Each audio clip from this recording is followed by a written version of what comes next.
નમસ્કાર વિદ્યાર્થી મિત્રો, કમ્પ્લીટ ધ સેન્ટેન્સ ના આ ચોથા વિડીયોમાં આપનું સ્વાગત છે.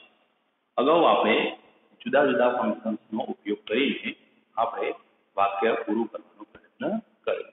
આજે આપણે ડિસ્ક્રાઇબિંગ પર્પઝ ફંક્શન શીખવા જઈ રહ્યા છીએ. હવે મિત્રો, ડિસ્ક્રાઇબિંગ પર્પઝ ફંક્શનનો ઉપયોગ કરીને જ્યારે વાક્ય પૂરું કરવાનું હોય છે ત્યારે આપણે એ વાક્યને so that, with a view to, in order to કે to ના ઉપયોગથી પૂરું કરી શકીએ. જ્યારે આપણને ડિસ્ક્રાઇબિંગ પર્પઝ ફંક્શનનો ઉપયોગ કરીને વાક્ય પૂરું કરવાનું કહેવામાં આવ્યું હોય ત્યારે આપણે so that, with a view to, in order to કે to ના ઉપયોગથી વાક્ય પૂરું કરી શકીએ છીએ. સર્વપ્રથમ આપણે so that ના ઉપયોગથી વાક્ય પૂરું કરીશું.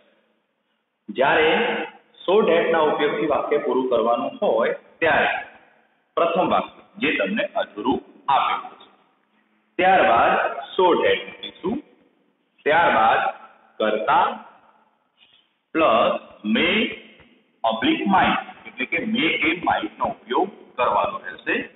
ત્યારબાદ ક્રિમુ એટલે કે ક્રિયાપદનું મૂળરૂપ, અન્ય શબ્દો અને પૂર્ણ વિરામનો ઉપયોગ કરીશું. હવે મે કે માઇટ, તો મે ક્યારે મૂકવું અને માઇટ ક્યારે મૂકવું? તો પ્રથમ વાક્ય જો વર્તમાન કાળનું હોય તો આપણે મે મૂકીશું અને જો પ્રથમ વાક્ય ભૂતકાળનું હોય તો માઇટ મૂકીશું. તો ફરીથી સમજી લઈએ so that ની વાક્ય રચના. પ્રથમ વાક્ય so that કરતા મે ઓબ્લિક માઇટ પ્લસ ક્રિયાપદનું મૂળરૂપ પ્લસ અન્ય શબ્દ પ્લસ પૂર્ણ વિરામ. હવે આપણને અહીંયા બે વાક્યો આપેલા છે. હવે આ બે વાક્યોને આપણે so that ના ઉપયોગથી પૂરું કરવા પ્રયત્ન કરીશું. અહીંયા આપણે કયા ફંક્શનનો ઉપયોગ કરવાનો છે? તો ડિસ્ક્રાઇબિંગ પર્પઝ. ડિસ્ક્રાઇબિંગ પર્પઝ ફંક્શનનો ઉપયોગ કરીને વાક્ય પૂરું કરીશું. હવે ડિસ્ક્રાઇબિંગ પર્પઝ એટલે કે ક્રિયાનો ઉદ્દેશ.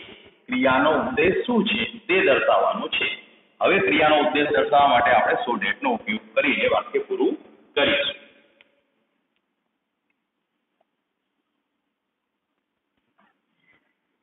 Ram works hard. હવે મૂકીશું so that.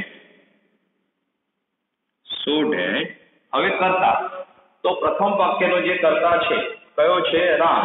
તો અહીંયા રામની આપણે કર્તા વિભક્તિ મૂકીશું. ફરી વખત રામ મૂકવાની જરૂર નથી. so that he.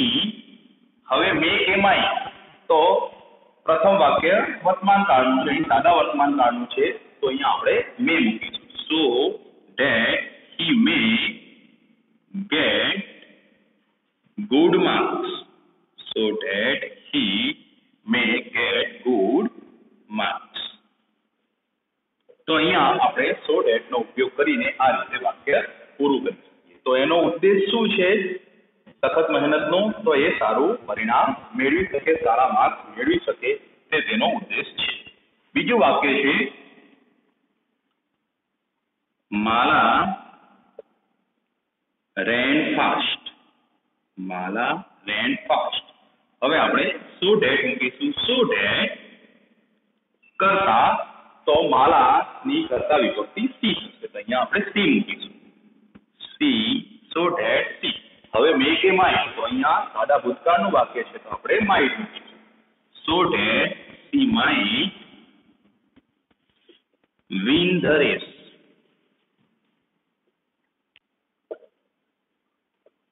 તો આ રીતે વાક્ય પૂરું કરી શકાય છે so that ના ઉપયોગ. હવે આપણે જ્યારે ડિસ્ક્રાઇબિંગ પર્પઝ ફંક્શનનો ઉપયોગ કરીને વાક્ય પૂરું કરવાનું હોય ત્યારે આપણે so that નો ઉપયોગ કરીને આ રીતે વાક્ય પૂરું કરી શકીશું. પરંતુ જ્યારે તમારે વાક્યની અંદર કયું ફંક્શન વપરાય છે તે તમારે આઈડેન્ટિફાઈ કરવાનું હોય ત્યારે જો વાક્યમાં so that વપરાયું હોય ત્યારે આપણે યાદ રાખવાનું છે કે so that આવે એટલે કે વાક્યની અંદર so that વપરાયું હોય તો ડિસ્ક્રાઇબિંગ પર્પઝ ફંક્શનનો ઉપયોગ વાક્યની અંદર થયેલો છે. એટલે કે આપણે જ્યારે આઈડેન્ટિફાય કરવાનું હોય કે કયું ફંક્શન વપરાયું છે, એ જોડકા જોડો અને કમ્પ્લીટ ડાયલોગની અંદર પૂછાય છે. તો વાક્યમાં જોવાનું, જો વાક્યમાં શોર્ટહેન્ડ વપરાયું હોય તો ડિસ્ક્રાઇબિંગ પર્પઝ ફંક્શનનો વાક્યની અંદર ઉપયોગ થયેલો હોય છે. તો વિદ્યાર્થી મિત્રો, ડિસ્ક્રાઇબિંગ પર્પઝમાં શોર્ટહેન્ડના ઉપયોગથી આપણે વાક્ય પૂરું કરવા પ્રયત્ન કર્યો. આ સમજીને નોટબુકમાં નોંધી લેશો.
હવે આપણે વિથર-વિટુના ઉપયોગથી વાક્ય પૂરું કરીશું. તો વિથર-વિટુના ઉપયોગથી જ્યારે આપણે વાક્ય પૂરું કરવાનું હોય તો પ્રથમ વાક્ય તમને આપેલું હોય તે જ ત્યારબાદ આપણે વિથર-વિટુ મૂકીશું. પ્રથમ વાક્ય પ્લસ વિથર-વિટુ પ્લસ ક્રિયાપદને આઈએનજી, એટલે કે વિથર-વિટુ પછી આપણે જે ક્રિયાપદ મૂકવાનું છે તે ક્રિયાપદ આઈએનજી વાળું મૂકીશું. ત્યારબાદ અન્ય શબ્દો અને પૂર્ણ વિરામ. તો ડિસ્ક્રાઇબિંગ પર્પઝ ફંક્શનનો ઉપયોગ કરીને વાક્ય પૂરું કરવાનું હોય ત્યારે વિથર-વિટુનો ઉપયોગ કરીને પણ આપણે વાક્ય પૂરું કરી શકીએ છીએ. તો હવે નિયમને ધ્યાનમાં રાખીને આપણે વાક્ય પૂરું કરીએ. મહેશ વેન્ટ ટુ અમેરિકા, જે આપણને આપેલું છે. Mahesh went to America. વિથર-વિટુ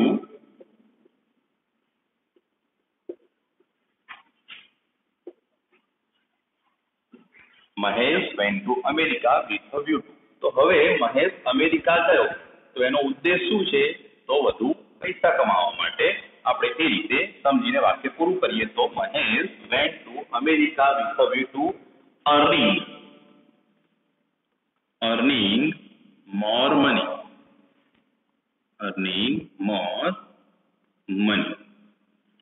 તો અહીંયા વિથર-વિટુ પછી અર્ન ક્રિયાપદ આવ્યું તે આઈએનજી વાળું આવશે. તો અહીંયા અર્નની જગ્યાએ આપણે શું મૂકીશું? અર્નિંગ મૂકીશું. બીજું વાક્ય છે માલા joined a science stream. Mala joined a science stream with a view to becoming a doctor.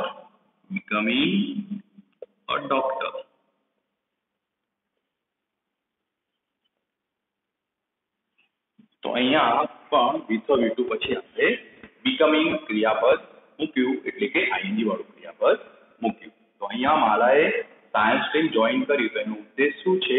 Doctor બનવાનો છે. એટલે હેતુ દર્શાવીને વાક્ય પૂરું કર્યું છે. તો હવે ડિસ્ક્રાઇબિંગ પર્પઝ ફંક્શનનો ઉપયોગ કરીને વાક્ય પૂરું કરવાનું હોય ત્યારે આપણે with a view to નો પણ ઉપયોગ કરીને વાક્ય પૂરું કરી શકીએ છીએ. તો આ કમ્પ્લીટ સેન્ટેન્સની વાત. હવે જ્યારે આપણે ફંક્શન આઈડેન્ટિફાઈ કરવાનું કે ફંક્શન વાક્યની અંદર કયું વપરાયું છે, વી આર ટુ આઈડેન્ટિફાઈ કરવાનું હોય તો જ્યારે વાક્યની અંદર with a view to વપરાયું હોય તો આપણને ખ્યાલ આવી જવો જોઈએ કે અહીંયા વાક્યની અંદર ડિસ્ક્રાઇબિંગ પર્પઝનો ઉપયોગ થયો છે. એટલે જોડકા જોડતી વખતે અને કમ્પ્લીટ ધ ડાયલોગની અંદર જ્યારે આપણે ફંક્શન આઈડેન્ટિફાઈ કરવાનું હોય તો with a view to વાળું વાક્ય આપેલું હોય આપણને ખ્યાલ આવવો જોઈએ કે ડિસ્ક્રાઇબિંગ પર્પઝનો અહીંયા ઉપયોગ થયો છે. આ સમજીને નોટમાં નોંધી લેશો.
હવે ડિસ્ક્રાઇબિંગ પર્પઝમાં ઇન ઓર્ડર ટુ નો ઉપયોગ કરીને આપણે વાક્ય પૂરું કરીશું. તો જ્યારે ઇન ઓર્ડર ટુ નો ઉપયોગ કરીને વાક્ય પૂરું કરવાનું હોય છે તો એની વાક્ય રચના આ પ્રમાણે થશે. પ્રથમ વાક્ય એ તમને અધૂરું આપ્યું હશે, પછી ત્યારબાદ ઇન ઓર્ડર ટુ નો ઉપયોગ કરીશું, ત્યારબાદ ક્રિયાપદનું મૂળ રૂપ આવશે જેમ with a view to માં V1 V2 પછી ક્રિયાપદને ing આવે છે એ જ રીતે in order to પછી ક્રિયાપદનું મૂળ રૂપ આવશે, ત્યારબાદ અન્ય શબ્દ અને પૂર્ણ વિરામ. અહીં વાક્ય આપ્યું છે મેહુલ વિઝિટ ધ લાઇબ્રેરી. તો આ વાક્યને આપણે પૂરું કરીએ. Mehul visits the library in order to read books. In order to read books. તો in order to પછી આપણે ક્રિયાપદનું મૂળ રૂપ મૂક્યું છે. તો અહીંયા મેહુલ એ લાઇબ્રેરી મુલાકાત લે છે, તો એનો ઉદ્દેશ શું છે? પુસ્તકો વાંચવાનો. બીજું વાક્ય છે Suhani went to Patan. Suhani went to Patan.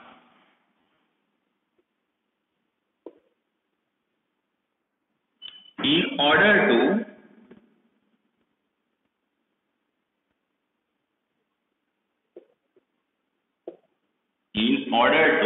meet her friend.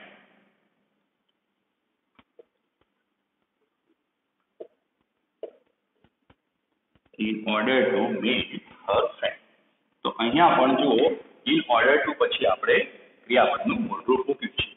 તો સુહાની પાટણ ગઈ, તો એનો ઉદ્દેશ શું હતો? એના મિત્રને મળવા માટે. તો in order to નો ઉપયોગ કરીને પણ આપણે વાક્ય પૂરું કરી શકીએ છીએ ડિસ્ક્રાઇબિંગ પર્પઝ ફંક્શન માટે.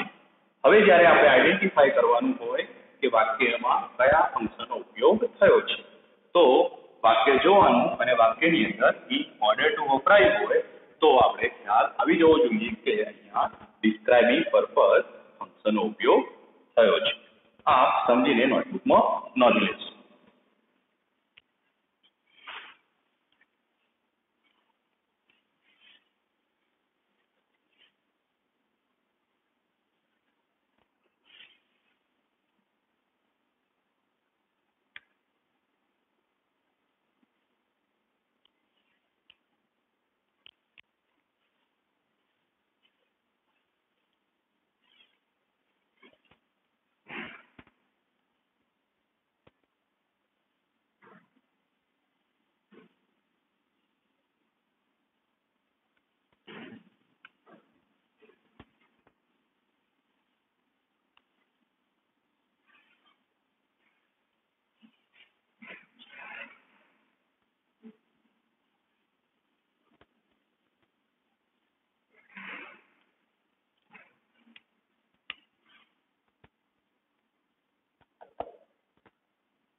હવે અહીંયા ડિસ્ક્રાઇબિંગ પર્પઝમાં આપણે ટુ નો ઉપયોગ કરીને વાક્ય પૂરું કરવા પ્રયત્ન કરીશું. અહીંયા આપણું ડિસ્ક્રાઇબિંગ પર્પઝ ફંક્શન છે, એ થકી આપણે વાક્ય પૂરું કરવાનું છે. તો અહીંયા આપણે એ માટે આપણે ટુ ની મદદ લઈશું. તો હવે ટુ ની મદદથી વાક્ય પૂરું કરવાનું હોય તો વાક્ય રચના આ રીતે થશે.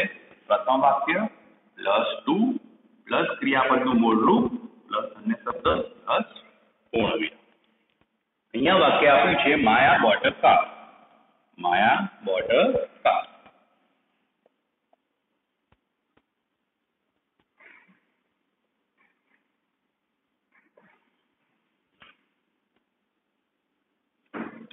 હવે મૂકીશું to. Maya bought a car to gift her brother. To gift her brother.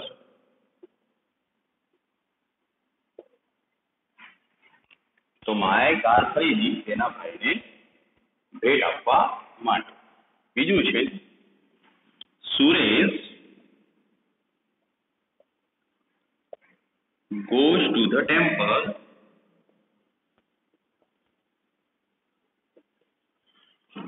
to pray to God.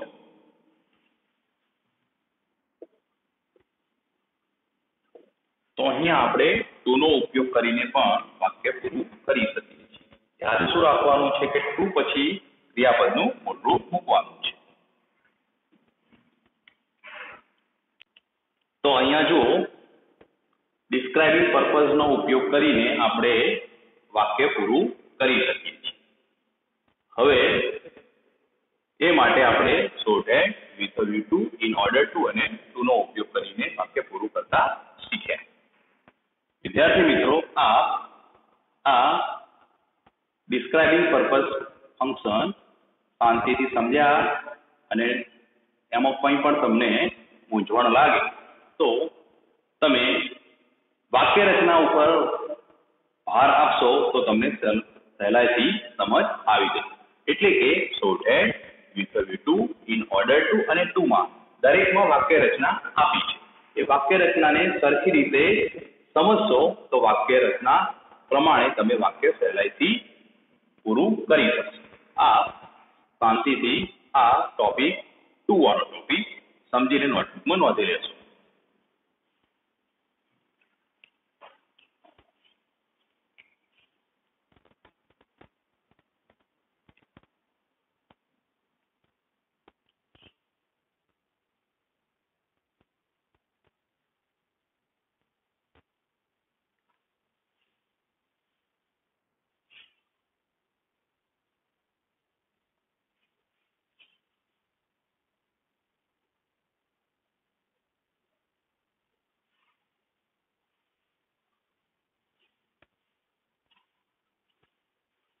વિદ્યાર્થી મિત્રો, Maya bought a car to give a gift આપણે લખવાની જરૂર હતી, ત્યાં આગળ થોડી ભૂલ થયેલી છે, આપણે ધ્યાનમાં લઈશું.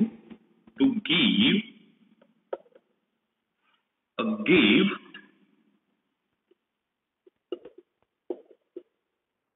To her brother. વાક્ય એ રીતે પૂરું કરીશું.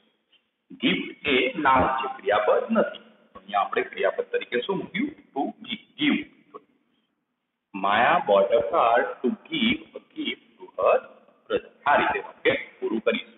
તો હવે વાક્ય જ્યારે ઓળખવાનું આવે તો વાક્યની અંદર મુખ્ય ક્રિયાપદ બાદ જ્યારે બીજું ક્રિયાપદ વપરાયું હોય, મુખ્ય ક્રિયાપદ બાદ જ્યારે બીજું ક્રિયાપદ વપરાયું હોય અને એ ક્રિયાપદ ટુ વાળું હોય અથવા તો ટુ પછી મૂળરૂપ વાળું હોય તો ખ્યાલ આવી જવો જોઈએ કે અહીંયા ડિસ્ક્રાઇબિંગ પર્પઝ ફંક્શનનો ઉપયોગ થયો છે. હવે આપણે આગળનું ફંક્શન જોઈશું.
Describing frequency of action. આ ફંક્શનનો ઉપયોગ કરીને જ્યારે વાક્ય પૂરું કરવાનું હોય ત્યારે આપણે ધ્યાનમાં લેવાનું છે કે describing frequency of action function શું કહેવા માંગે છે, એટલે કે ક્રિયા કેટલી વખત થાય છે, ક્રિયાનું પુનરાવર્તન કેટલી વખત થાય છે તેવું દર્શાવીને આપણે વાક્ય પૂરું કરવાનું છે. હવે આ દ્વારા આપણે વાક્ય પૂરું કરવાનું હોય, ડિસ્ક્રાઇબિંગ ફ્રીક્વન્સી ઓફ એક્શન ફંક્શનનો ઉપયોગ કરીને વાક્ય પૂરું કરવાનું હોય ત્યારે આપણે always, sometimes, often, never, every day જેવા શબ્દોની મદદ લઈ શકીએ છીએ. Always, sometimes, often, never, every day જેવા શબ્દોની મદદ લઈને આપણે વાક્ય પૂરું કરી શકીએ છીએ. તો આ શબ્દો શું દર્શાવે છે કે ક્રિયા કેટલી વખત થાય છે તેવું દર્શાવે છે.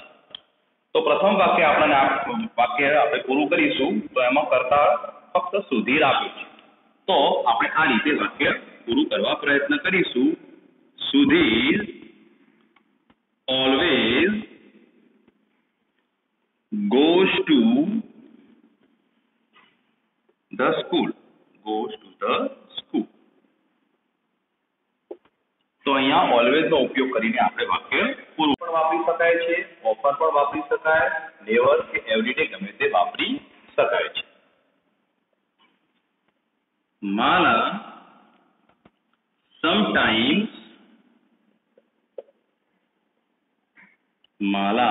sometimes visits the library.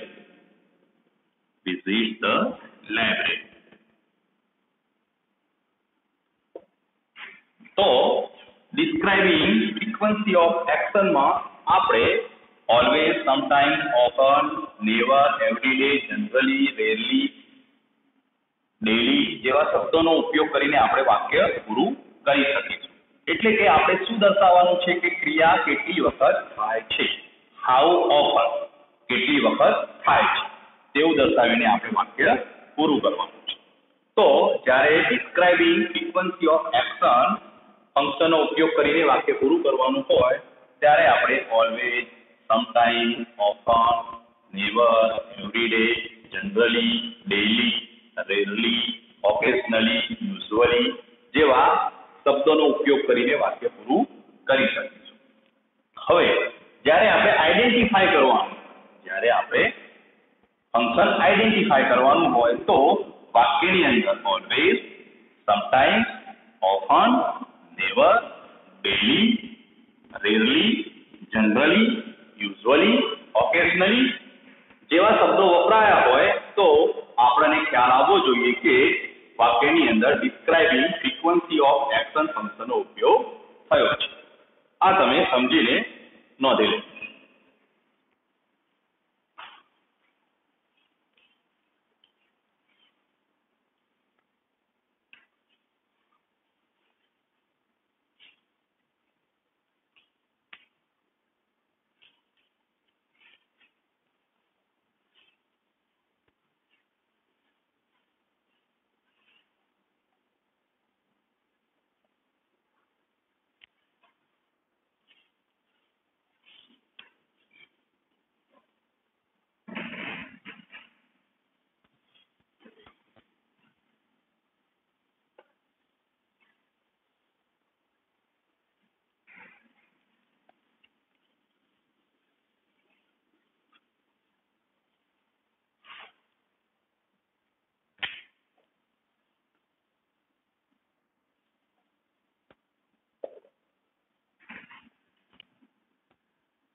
Expressing manner ફંક્શનનો ઉપયોગ કરીને જ્યારે વાક્ય પૂરું કરવાનું હોય છે ત્યારે આપણે બે બાબત ધ્યાનમાં લેવાની હોય છે. પ્રથમ, ક્રિયા વિશેષણનો ઉપયોગ કરવામાં આવે છે, એટલે કે એડવર્બનો ઉપયોગ કરવાનો હોય છે.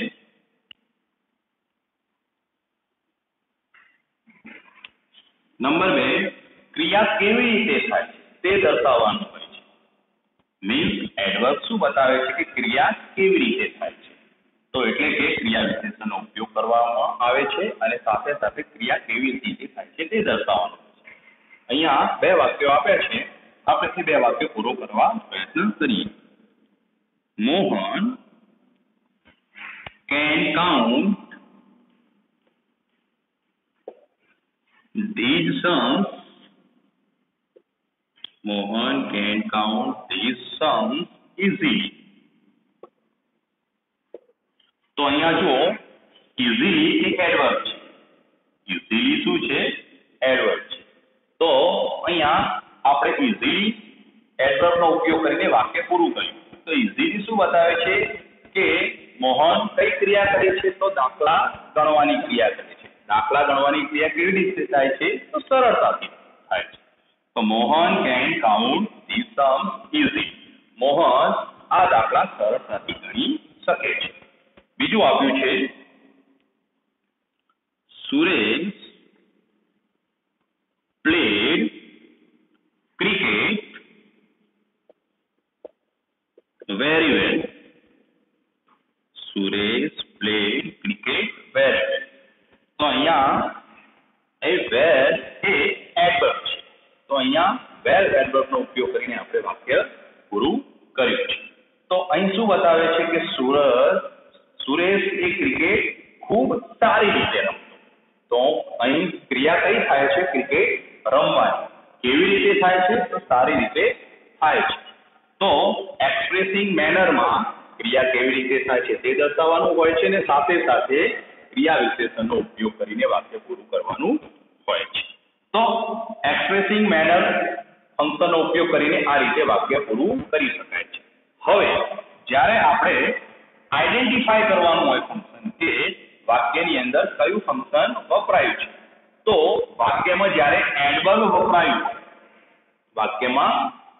વપરાયું હોય તો આપણને ખ્યાલ આવવો જોઈએ કે વાક્યની અંદર એક્સપ્રેસિંગ મેનર ફંક્શનનો ઉપયોગ થાય છે. જનરલી એડવર્બ ને ઓળખવાની રીત શું છે? તો ક્રિયાપદ જે શબ્દ આપ્યો હોય છે, ક્રિયાપદ નહીં પણ શબ્દ જે શબ્દ આપ્યો હોય છે એ શબ્દના અંતે એલવાય આપેલું હોય. જે શબ્દ આપ્યો હોય એ શબ્દને અંતે એલવાય આપ્યો હોય. તો અહીંયા જુઓ એલવાય આપ્યો છે. તો એલવાય આપ્યો હોય તો આપણને ખ્યાલ આવવો જોઈએ કે અહીંયા આ એલવાય વાળો શબ્દ એ એડવર્બ છે. તો એડવર્બ આ રીતે ઓળખી શકાય છે. તો ફરીથી રિપીટ કરું છું કે એક્સપ્રેસિંગ મેનર ફંક્શનનો ઉપયોગ થયો છે એ ઓળખવું હોય તો આપણે શું ખ્યાલમાં રાખવાનું છે? વાક્યની અંદર એડવર્બ વપરાયું હોય તો આપણને ખ્યાલ આવવો જોઈએ કે અહીંયા એક્સપ્રેસિંગ મેનરનો ઉપયોગ થયો છે. વિદ્યાર્થી મિત્રો, આજના વિડીયોમાં આટલા સુધી. આ ફંક્શન તમે સારી રીતે સમજીને નોટબુકમાં નોંધી લેશો. અગાઉના વિડીયોમાં આગળના ફંક્શન વિશે તમને ભણાવવામાં આવશે. નમસ્કાર.